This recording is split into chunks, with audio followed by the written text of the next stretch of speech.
அப்போ அந்த அந்த பார்ட்டியோட நோக்கம் என்ன?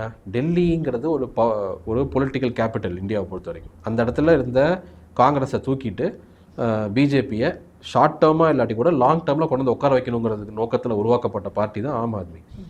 இப்போ அந்த ஆம் ஆத்மி இந்த டெல்லி எலெக்ஷன் தோற்றதுக்கப்புறம் ஏதாவது ஒரு நியூஸ் மீடியாவில் அரவிந்த் கெஜ்ரிவால்னோ இல்லை ஆம் ஆத்மி பார்ட்டியோட லீடர்ஸை பற்றின ஏதாவது ஒரு நியூஸ் வருது. அந்த இப்போ எவ்வளோ நாள் ஆச்சு டெல்லி எலெக்ஷன் முடிஞ்சு, ஒரு நியூஸ் கூட பார்க்க முடியாது.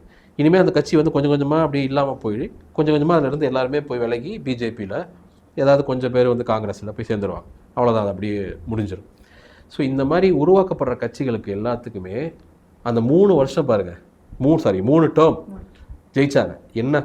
Anti corruption, anti family politics, nepotism, அப்புறம் வந்து தூய்மையான அரசியல், இது மாதிரி மேலோட்டமான அரசியல் புரிதலை வந்து இன்வோக் பண்ணி ஜெயிச்சுக்கிட்டே இருந்தாங்க 3 வருஷம், 3 பீரியட்.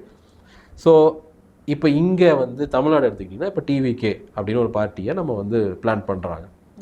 ஏன்னா அது மூமெண்ட்டாக வந்தது பார்ட்டி கிடையாது. மேலே இருந்து ஒருத்தர் வந்து அவரோட நோக்கமே எலெக்ஷனில் ஜெயிக்கணும் அப்படிங்கிறது தான் இல்லையா? வேற ஏதாவது நோக்கம் இருக்கா? அவர் 2 வருஷத்துக்கு முன்னாடி கட்சி ஆரம்பிச்சாரு.